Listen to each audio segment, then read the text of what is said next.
Hi everyone, this is part 2 of foam roller release workout for tight muscles to help muscle recovery. If you're an endurance athlete, this helps runners, cyclists, martial artists, kickboxers, anything where you work out for extended periods at a high intensity. This is going to help flush out the toxins out of your muscles and help you recovery be a little faster.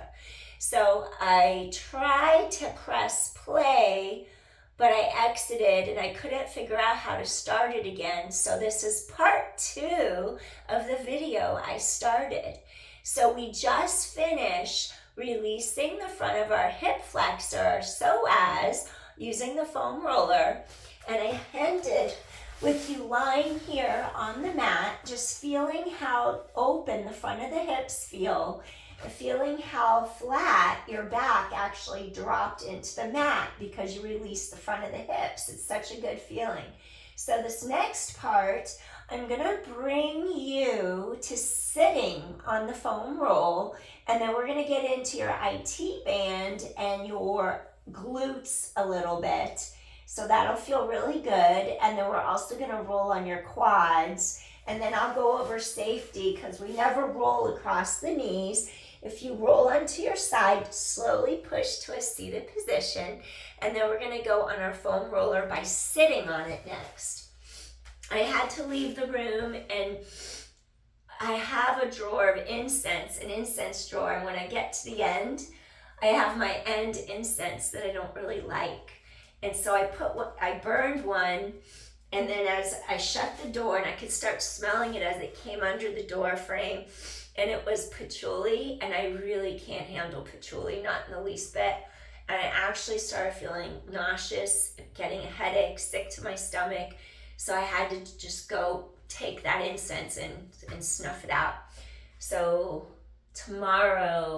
Wednesday, I'll buy new incense. I don't think I have time to drive to the place where I could buy some, I'll just wait till Wednesday because I'll be close by to a place that sells it so I can replace it. Okay, take your foam roll. In the last video, I explained foam rollers have different resistances. This is a hard surface. It's like a deep tissue massage. If you don't like a hard foam roller, you can use a medium or a light resistance one. And they usually go by color, different makes and models. So this one is a harder roller, and it just depends on the make and where you buy it from. But if you push into it, this doesn't have any give. Like the other ones, you can dent them in. If it's a softer roller, this has no give at all. So you just want to be prepared. If you use something too strong for you, not meaning too strong, but if your muscles are super tight and you try to roll across with a hard surface, your muscles might recoil and not get the benefit that they really need because they're going to be reacting and they're going to be resisting stretching. So just something to think about. If you're hurting and recoiling away from the foam roll as you're stretching and rolling across your muscles, it's too tense for you. Okay, we're going to sit right on it, and then I want you to bring the bones that you're sitting on, they're right underneath you, the ischial tuberosities, the sits bones, they're right there. So you'll be right on top of them. And then something I mentioned, if you're on them, you stay on the foam roller. If you go in front of them, you fall off this way. If you go behind them, you're gonna fall off that way. So if you never wanna fall off a roller, or a piece of Pilates equipment, like if you're sitting on the foot bar, you'd be on top of your sits bones. You'd never go behind, or else you'd be falling off the back of your foot bar, which we would never want that. You just have to know how the bony landmarks work on your center of gravity, and you'll never get hurt because you'll never deviate from where you need to be in any position that you're in. And it's a good rule of thumb because you can't argue with physics. So it's a perfect rule of thumb to never get hurt. Okay. Our knees are bent. We are on our sits bones. We're going to take the bottom leg. We're going to take that ankle. I say bottom because I'm going to flip to you. See, now it's the bottom. Before it wasn't. we're on the side of our hip right now. You crisscross the ankle above the knee, and then it's not like on top of the knee, so it's going to be further away. And I'll speak in anatomical terms, so if you never took an anatomy or kinesiology, physiology class, you'll shake your head and say, why is she saying it's above the knee? It's below. It's just because we talk about distal from center or proximal. Proximal is closest to center, distal is furthest away. So whenever I refer to a body part, I'm really referring to what's to my center. And because my knee is closer to my navel than my ankle, I'm going to say that I'm placing my ankle above the knee because I'm talking in that proximal distance, not distally. So I hope if you ever hear me say place it above and it looks like I'm talking about below, I'm speaking in those terms, like the anatomical. And being in school, you just learn that, and it's hard to unlearn it. So when I'm teaching, maybe I'll explain it further so you understand where I'm coming from. Okay, there's a crease in the side of our hip right there where the femur bone goes into the acetabulum, the hip socket. You make a crease in there. It's just there anyway when you bend the knee. And if it's too much on the wrist or forearm, you have carpal tunnel, come down like that to your forearm, align shoulder above elbow, and you're just going to roll back and forth across the side of your hip. It's going to get into your side glute. It's going to get into the side of the hip. It's going to feel really nice because we just want to start to roll across, getting into your hip and your glute. Breathing in, breathing out. We'll even hit part of that iliotibial band track in there on the side at the top. Inhale, exhale. So you're on your forearm if it hurts your wrist, and you could be all the way up like I am if it doesn't hurt your wrist. Back and forth. You just breathe in, breathe out. Breathe in, breathe out. Back and forth. Getting into the fascia. Get some blood flow. Inhale, exhale. All right. Now we're going to turn and then do it on the other side. I'm going to face you. So I'm going to stand up. Put my sits bones right down on that foam roll. And then crisscross this bottom side over. I'm going to turn towards you, so saying bottom makes more sense. And then I'm just going to go back and forth. Again, come all the way down to your forearm if necessary so it doesn't bother the wrist. And you're going to go right into that crease, getting into that glute. The side, it's like we're going over the side edge of the glute, like horizontally going into those fibers. And then you just go, ooh, the sun's coming out. It was storming here earlier. It was raining all day here. Inhale, exhale. So I made it an indoor day. So just think of like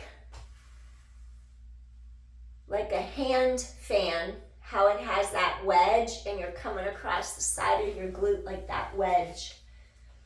Couple more. It stings a little, burns a little as more heat goes into the fascia and like things release. Has a slight burning sensation that gets better as you go. If you ever have more pain accumulate as you're rolling across muscles, you stop because the pain should be dissipating and it shouldn't be getting worse.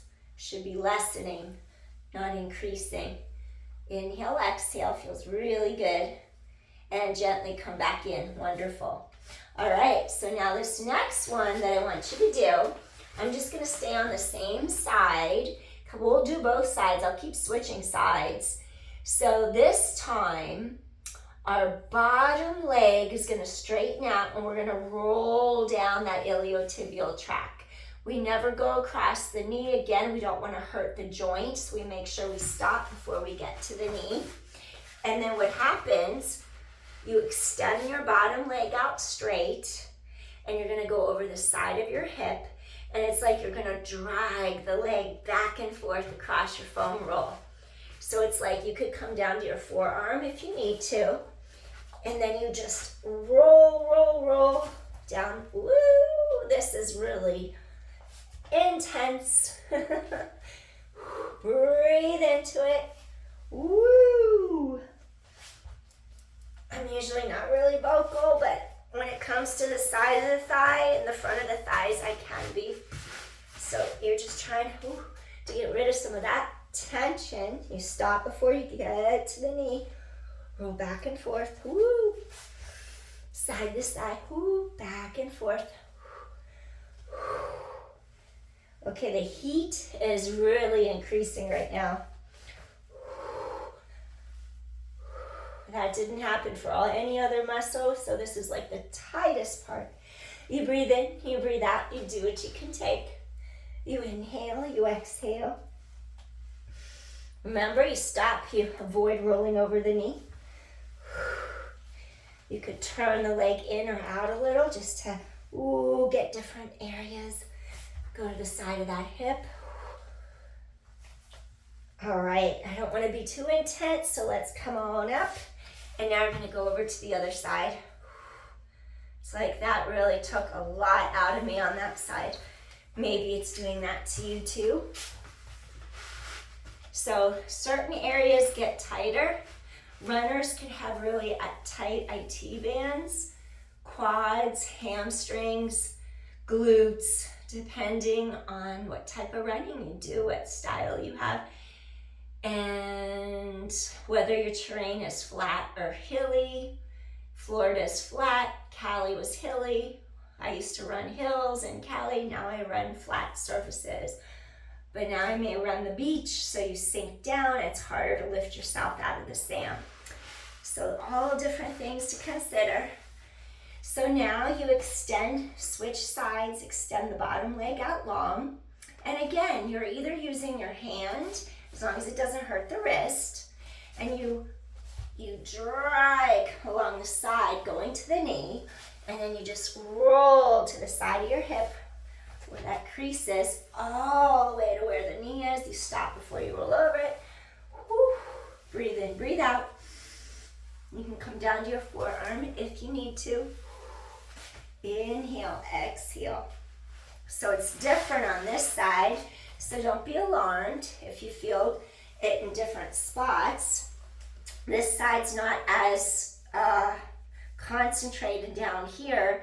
This side, I'm getting it more over here at the top. So just pay attention to where you're feeling it. You could spend some extra time in that spot. Woo! You could spend some extra time where you're feeling it more. And you inhale, breathe into the tightness. Give yourself a chance for it to release. Again, you could be on your forearm, your arm. You roll up and down to the knee, come back. So you just roll, stop before you go over the knee. Inhaling and exhaling. Going into the side, down the whole side. Couple more. I don't want to go too intense, so I'll stop. I'll stop so you don't overdo it. Breathing in, breathing out. If you feel a muscle jump, go out of it, then slowly go back in. Give it a chance to release. Go back in, go back out. Avoid, keep on. You don't want to stay on it if it keeps jumping. And I said that because I just felt jumps. Couple more and slowly make your way back in. Wonderful. Good job. Okay, so now you're going to turn. You're on your sits bones one more time. So remember what I said about physics. If you're on them, you don't fall forward and you don't fall back and flip onto your back. So just knowing those little pointers will help you in the future so you don't get hurt. Say if you're on a hard surface, you don't have a mat, you're just trying to roll out a little and then you overcompensate and you fly onto your back, you won't get hurt because you know you can't be behind your sits bones. Okay, the next thing I want you to do, your glute medius, we have our glute max underneath here, the major part of the glute, maximus, and then we have the glute medius, and we've got some fibers just running across like that. We're gonna target those fibers right now. So I want you to roll onto one cheek And then you're gonna roll like across the side of those fibers for a moment.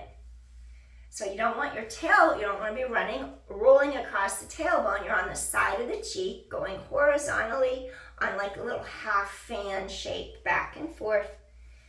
Woo, and it feels really good to release those muscles. They can get really tight and tense. Running hills, your glutes can kill. Yeah, they can hurt really bad when you're running uphill. Like the next day, your glutes are on fire from going up that hill. Likewise, when you're coming downhill and de-accelerating, those quads and knees could get it. So you gotta be careful when you do hills like that. I'd like run up hills for the cardiovascular endurance and that muscle endurance, and then I'd walk down them because the knees just weren't happy going straight downhill. You can run zigzag down a hill. Now there's no hills, so I don't have to worry about it. So we're gonna switch it. I'm gonna switch sides, face the other way. Let me come over this way. Go on the side of your hip and glute. Remember, it's the side horizontal fibers. And then if it hurts your wrist, you would just come down like that. And you're just getting into the side of your cheek, going back and forth. Ooh, feels so good. You'll feel the release across there. Remember, you're not on your tailbone. Your body weights to one side. That way you protect your back. Couple more. All right. We're reaching our finale. We're gonna go to our quads. Okay, so you're gonna come up, but before we go into our quads, curl the toes underneath you like that. Bring your sits bones back to your hips. Pull your heart forward and just let your arms relax on the foam roll as you stretch your sits bones to the backs of your thighs. Pull the heart through the arms. Maybe place your forehead on a block and get a deep stretch through the spine. Oppositional lengthening energy in your balasana, in your rest pose. Stretching from the armpits all the way to the palms. Stretch tailbone long away from you. Just create a little more space in that low back, tailbone away. Sits bones pull back to the backs of the thighs. Feel how the feet adjust. Feel how the tailbone lengthens. The low back pulls apart as your heart pulls through the two arms. Feels really good to really elongate. Feel that crease in your hips. Inhale, exhale. Breathe in, breathe out. Even stretch the bottoms of your feet out, that fascia. Feet can get so tight. Breathing in and breathing out. One more time. Deep inhale and deep exhale. Wonderful. Slowly want you to roll the roller in towards you. Okay, here's something important. Never roll over the front of your knees. You don't want to damage the joints. So we're going to start legs parallel, straight, side by side. We're going to turn out externally. When you do turn out position, it gets your inner quads. And then when you rotate legs inward, it's going to get the lateral quads. So we're going to be getting into our quadriceps femoris when our feet are parallel. And then we're going to be getting into, we have our vastus lateralis on the side, outer side of the quad, on the side of the quadriceps femoris. And we have our vastus intermedius on the inside. So we have different quads. Vastus lateralis, vastus intermedius, quadriceps femoris, and I'm missing one. I've got to think of it. Which one am I missing? Maybe it'll jump in my head. Vastus intermedius, vastus medialis, and vastus lateralis. Got it. Okay, it came like I said it would. We're gonna bring the front of our thighs on top of the foam roll. Again, you go not on the knee, away from it, above it. And I don't mean rolling across the shin, I mean the top of the quads. So you go on the quads, you tighten your core up into your spine. That way you avoid arching your back and loading the spine without support. Your legs are parallel, side by side, and keep the back elongated so you don't have like a sway back. Walk yourself to almost where the knees start, and then you walk yourself back. Tighten the core to your spine. Shoulders stay away from ears. I'm going to move back a tiny bit more. Shoulders keep staying away from the ears so you don't shrug them up. And we're going to keep on walking forward and back. Inhale, exhale. You're even getting a core workout right now. If you have any shoulder issues, you would not want to be doing this because you need to be body weight supportive. You need to be able to hold your body weight up without hurting yourself. And if you just had surgery, you'd need more time in order to be weight bearing. So avoid this straight after upper body, arm, or shoulder surgery. Your legs are parallel, side to side. Your shoulder blades are integrated into those back muscles. So you have shoulder girdle stabilization. That'll keep shoulders out of ears. Okay, now let's do our turn legs out, external rotation. And you're gonna feel how it goes into the medial quads. Woo. These aren't so bad on me. Tighten core to spine. You'll feel how it feels different when you get right above the knee because there's tendons inserting into there, so be careful when you get down there. Tighten core to spine, low back is long. This is actually quite tolerable in external rotation. Doing like a V stance. Okay, here comes the internal rotation. Okay, so rolling forward and back. There's muscles jumping. I can feel the muscles jumping. So you're going to be in the more lateral side of your quads right now. It's like I can feel like an indentation and I can feel the muscles jumping. You just go in and out.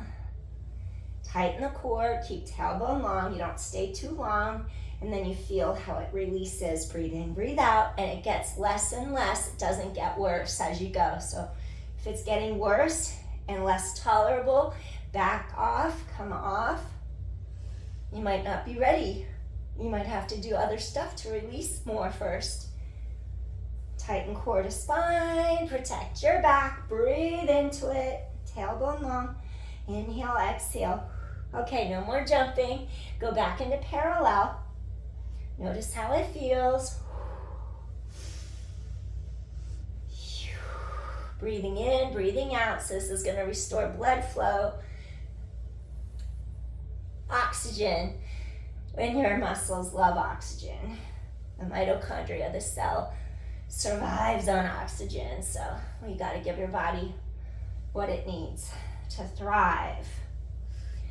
Then go external rotation, like in your V stance, first position, ballet. That'll get in the inner part of those quads one last time. And then rotation in goes laterally. Woo! And if you have less reaction, you know you're definitely getting in there and it's dissipating. It's not as bad as when you started. And gently we're gonna release now. Come to the back. Let your knees come down. Slowly press up. All right. And then this next thing that I want you to do, 5 cat-cows. Your palms are on the foam roller. If it's too much on your wrists, take your palms to the floor, because if you place your palms on the foam roller, it challenges your balance and stability, and it's gonna work your shoulder girdle more. So if your wrists are in pain, stop, and then you'll spread fingers wide and just bring your arms to the ground to do your cat-cow. You inhale as head stretches away from tailbone, and then you exhale, shoulder blades wide to the sky. Or you do it up here, so your body has to balance a little bit. Chin down, tailbone long. Inhale, stretch apart, head away from tailbone. You extend the spine, and then you round your low back. You release. Avoid rounding with osteoporosis. You would go from an extension with osteoporosis just into neutral. Inhale, exhale. With osteoporosis, you would use a light, soft foam roller if you're rolling through those glutes, because we don't want to do any damage to the hips. Inhale, exhale, 3 more. Separate those shoulder blades to the sky. 2 more. And last one, breathing in. And exhale, soften. Separate those shoulder blades wide open to the sky. All right, We don't need our foam roller now. You can push it to the side. And I'm gonna have you do a thread the needle to stretch the middle part of your back. And we're gonna close this out. Inhale, open your collarbone wide, shoulder out of ear. Rotate around your breastbone, come gently down, and then you're either gonna keep this hand here, or you're gonna bring it over your head and keep shifting. Whoops, I fell. I lifted one arm up and my body shifted. So then you go like that, and then you stretch your sits bones back. When you fall, the mat's there to catch ya. I was off balance because my body's rotated around the center of my body, my breastbone. And when I lifted up my arm, boom, gravity. So that's how knowing about your anatomical landmarks keep you from falling. But I just did it really quick because I was adjusting. Tailbone long, stretch, breathe. Soften into the stretch. Feels really good to release the middle part of your back. Breathing in, breathing out. And then gently bring that hand in. And we're gonna switch to the other side. So you're just gonna inhale, open your shoulder, open your chest. Reach this arm under your body. It's like you're rotating around your breastbone. You're stretching between the two shoulder blades in the middle of your back. You stretch your sits bones back away from you. And then you inhale, and then you exhale. You could be on the tops of your feet, sinking pelvis down. I like to bring the bottoms of my feet, curl them under, so I put some of my weight into the feet and distribute it from the knees to the feet. Just my preference. You could see what works for you. Breathe in, breathe out.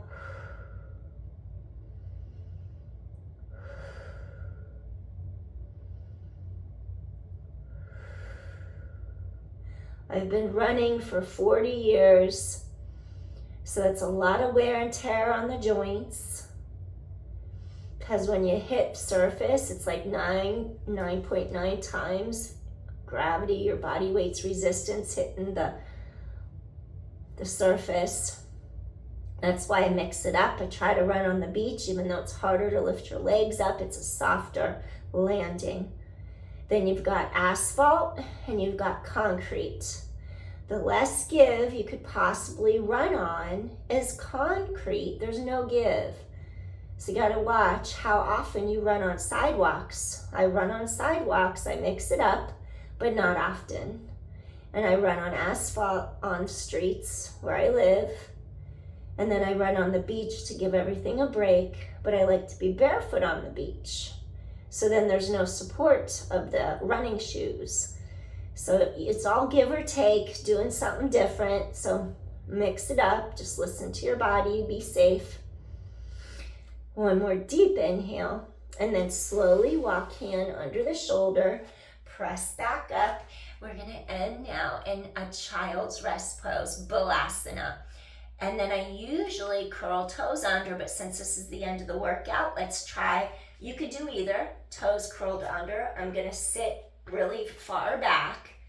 And if you want, you could have your knees go apart, let your pelvis come between and just sink into the mat, go a little deeper. Inhale, exhale. I have no meniscus in one knee, so I'm coming closer. So there's not a lot I can do. The meniscus is gone. So I'm just gonna pull hard through. I like to bring my knees closer together so that it's less pressure on the meniscus. And we're just relaxing. The meniscus is the cartilage inside of our knee. So there's different things that can happen to it. It's the shock absorption. But when something happens to it and you don't fix it and it heals with scar tissue, sometimes you just gotta work with it and know what your guidelines are. Know what works and know what doesn't, and then avoid what doesn't. So just because you can do something doesn't mean you should, and it takes time to learn that. Breathing in, breathing out. Now take palms to sky. Feel the openness across the shoulders relax down. Feels really nice, feels really good. Slowly bring hands under the shoulders, and then you're just gonna rise up. Excellent. And then we're ending our practice, and you're gonna feel so much better now after the work you just did. When you get up and walk around, you're gonna feel less tense in the hips, the glutes, the low back. Those quads are gonna feel very nice. They're gonna feel really released, because when you roll across them like that, there's 4 individual quad muscles. They glob together when they get full of all the toxins. And when you roll across them, you get the blood flowing, you separate them apart. So they get nice and juicy again, separate apart. So that's what you want. All right, thank you so much for joining me, and I hope this helped. Deep inhale. Exhale, softly, gently release. Bring hands to heart. And just feeling grateful. Grateful for a rainy day to spend some time inside, catching up with our body, giving it what it needs, slowing down, but not stopping, just changing the pace a little, just to reconnect and to have some grace for ourselves and to replenish and fuel our bodies so that they can be strong. Thank you so much. Appreciate you for watching, and I'll see you soon. Peace, everyone. If you like my channel, hit share, like, or subscribe, and that's going to help me grow. Appreciate you. Peace. See you soon. Bye. Thanks for watching. Bye.